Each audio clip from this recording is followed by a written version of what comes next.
ओम श्री महागणाधिपतये नमः। ओम श्री सरस्वत्यै नमः। ओम श्री उमा महेश्वराभ्याय नमः। हे देवी जोहार जोहार, देवता जोहार जोहार। 33 कोटि देवी देवता सेवा जोहार। बोलिए शीतला मैया की जय। शीतला मैया की जय। जहां घंटियों की सरगम है, जहां घंटियों की सरगम है वंदना की वाणी। जहां महानदी की लहर लहर में हस्ती कविता कल्याणी। जहां अमर सभ्यता सोई हुई है महानदी की घाटी में, मेरे पावन जन्मों का पुण्य उदय इस माटी में, पुण्य उदय इस माटी में। कण कण आतुर हो जाता है जिनका लेके पावन नाम, अखिल विश्व की शांति प्रदायक।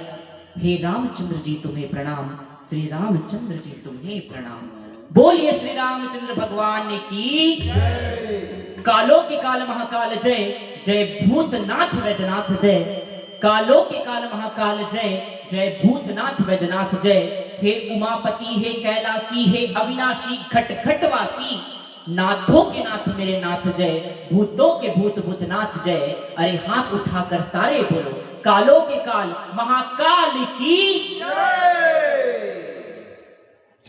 परम आदरणीय, परम सम्माननीय भगवान श्री सीताराम जी की वांगमयी प्रतिमूर्ति श्री रामचरितमानस रूपी इस मानस मंदाकिनी की अविरल धारा को संपादित करने वाले समस्त आयोजक बंधुगण, ममतामयी करुणामयी स्नेहमयी माताओं, नन्हे मुन्हे बाल गोपालों, अवैया जवैया गवैया, उठैया बैठैया, सुतैया सुनैया, नचैया खेलैया, आप सबके श्री चरण कमल में सोमेश्वरगंज जी ग्राम पुसवाड़ा की ओर से बारंबार प्रणाम है, प्रणाम है, प्रणाम है।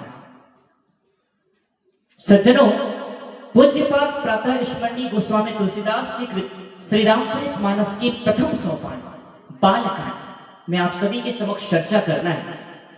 तो सबसे पहले प्रश्न हमारे मन में यह उठना चाहिए कि आखिर ये बालकांड का है। वैसे गोस्वामी तुलसीदास जी ने सप्त सोपान में श्री रामचरितमानस की रचना किए गए और ये 7 सोपान ला प्रभु के किसी न किसी अंग के माध्यम से जोड़े गए। जिस प्रकार एक वृक्ष होते और वृक्ष के 7 भाग होते, उसी प्रकार श्री रामचरितमानस रूपी ये वृक्ष हरे और ये वृक्ष के भी 7 भाग हैं। जैसे एक वृक्ष है तो वृक्ष में सबसे बड़े मजबूती की चीज जो रखे वो होकर जड़ रखे, और जब तक किसी चीज के जड़ मजबूत नहीं हुई तब तक वो वृक्ष मजबूत नहीं हो सके।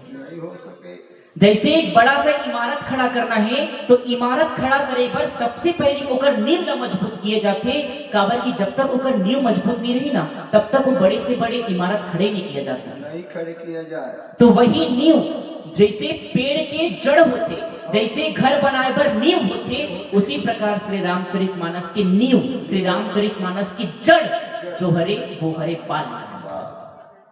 और बालकांड के बारे में कहे जाते इति श्री रामचंद्र से चरणम, मतलब ये श्री रामचंद्र जी के चरण हरे।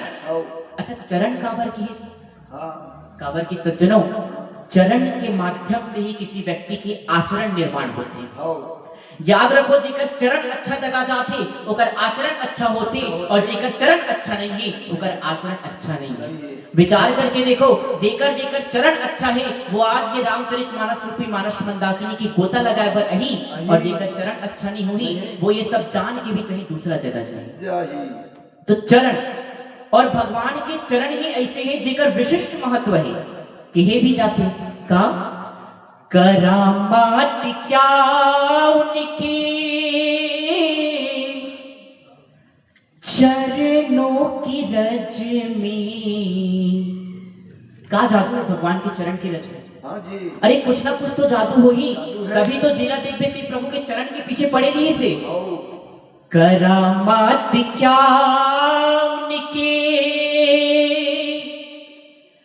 चरणों की रज में।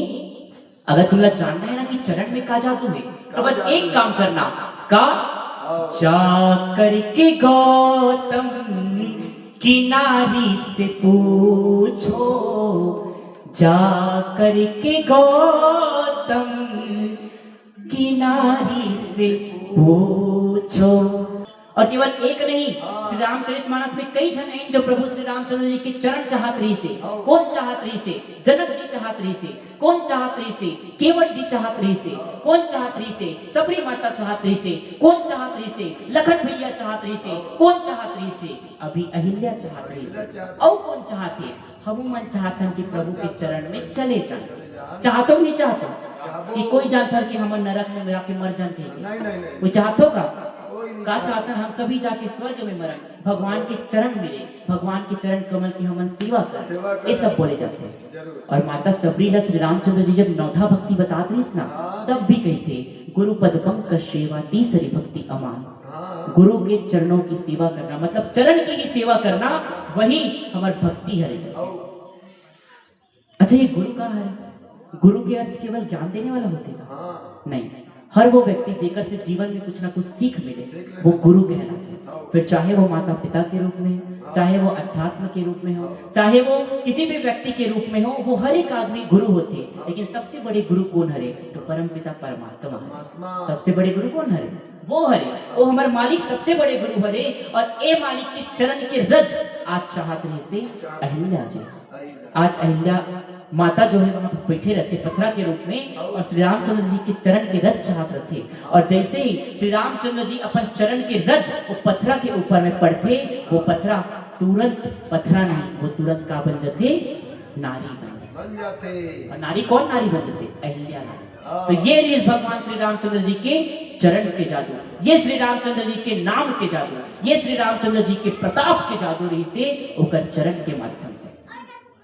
आप सभी एक बात, एक कथा मतलब जितना भी मंडली आते, हर कोई अधिकतर मंडली ये चीज बताते, हर एक व्यक्ति ये चीज बताते कि भगवान के पास का जादू रही है। राम के नाम की महिमा, राम के रच की महिमा, राम के हाथ की महिमा हर मंडली बताती। और हम सभी भी ये सब कथा सुने हैं कि एक समय के बात हरे कि नल नील और वानर सेना मिलकर के 100 योजन समुद्र ला बांधत रहने। बांध्यो वन निधि नीर निधि जल सिंधु वारी सत्य तो निधि कंपति उदधि पयोधि नदेश।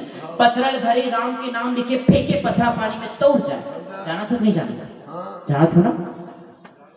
तो वही समय में कहे जाते कि भगवान श्री रामचंद्र जी सोचते कि मोर नाम के पथरा मोर नाम में लिखे में पथरा पानी में तोड़ किस। एक काम करता मैं भी पत्थरा लथड़ता हूँ, पानी में फेंक के देखता हूँ। कई जन बताते, हालांकि ये श्री रामचरितमानस में कर वर्णन तो नहीं है, पर कई जन के मुख से सुने हो तो कहे जाते हैं कि श्री रामचंद्र जी जो पत्थरा फेंकते ना, वो पत्थरा नहीं तोड़े करके। तब कई जन ये बोलते कि राम से बड़ा राम के नाम होते, मतलब राम जी फेंकिस तो पत्थरा नहीं तोड़िस, मतलब राम से बड़ा राम के नाम होवे करके। पर मैं कहता हूँ राम से बड़ा राम के नाम नहीं है, राम भी बड़ा है, राम के नाम भी बड़ा है, और ओकर से बड़ा ओकर नाम ला लेने वाला बड़ा है। अच्छा, प्रश्न ये उठते पथरा काबर नहीं तोड़ी सोई? काबर की मोर दिमाग में ये बात है कि पथरा तोड़िस काबर की वो राम के नाम से जोड़िस, और राम जी फेंकिस थे पथरा काबर नहीं तोड़िस? काबर के जे चीज ला राम जी अपन हाथ से दूर कर दिस, वो तोड़े की हिम्मत है ओकर पास में नहीं हो सके। तो एकर कारण वो पथरा नहीं तोड़िस सोई, ऐसे मोला लगते हैं। काबर के राम जी अपन पास से, राम जी के पास से वो पत्थर ही दूर चले गए। तो मतलब जे चीज राम के नाम से राम से दूर चले जाते, ओकर नैया एक ना एक दिन डूब जाते। ये प्रमाण दे पर पत्थर नहीं तोड़। और ये प्रमाण है कि आज भी जितना भी साधु संत थे वो सभी राम के नाम से जुड़ा थे। और जितना भी व्यक्ति है मंच के माध्यम से संदेश दूं कि राम से दूर जाना नहीं है, राम के पास में आना है। हिंदू जगाओ करके सब कहा था। हिंदू जगाओ के नारा लगा के आप से केवल कुछ नहीं होए। हिंदू ला अपन आप से जब तक अपन हृदय के अंदर से नहीं जगी तब तक हिंदू जाग नहीं सके। हाँ जी। हाँ सज्जनों, हम हिंदू जगाने से कुछ नहीं होगा, हम सबको मिलकर के कार्य करने से कुछ ना कुछ होगा। इसलिए मैं इस मंच के माध्यम से समस्त भाइयों और बहनों से आह्वान करना चाहूंगा कि आप सभी खुद जागिए और दूसरों को जगाइए। हमारी सनातन की संस्कृति, हमारी सनातन की ताकत, प्रभु श्री राम की ताकत, महाकाल की ताकत और सनातनियों की ताकत को पूरी दुनिया को दिखाना है। इसलिए मैं कहता हूं, क्या अरे मैं हिंदू जगाने आया हूं, मैं हिंदू जगा कर जाऊंगा, मरते दम तक अपने मुख से जय श्री राम गाऊंगा। बोल श्री रामचंद्र भगवान की। चमक रही तलवारें आज तमक रहा त्रिशूल है। हिंदू को कमजोर जो समझे ये दुश्मन की भूल है। मैं हिंदू जगाने आया हूं, मैं हिंदू जगा कर जाऊंगा और मरते दम तक अपने मुख से जय जय श्री राम गाऊंगा। बोलिए श्री रामचंद्र भगवान की। चलिए, बहुत बढ़िया सुरेश्वर सिंह जी की इतना बढ़िया में प्रभावित हो गया। एक बार जोरदार ताली बजाइए।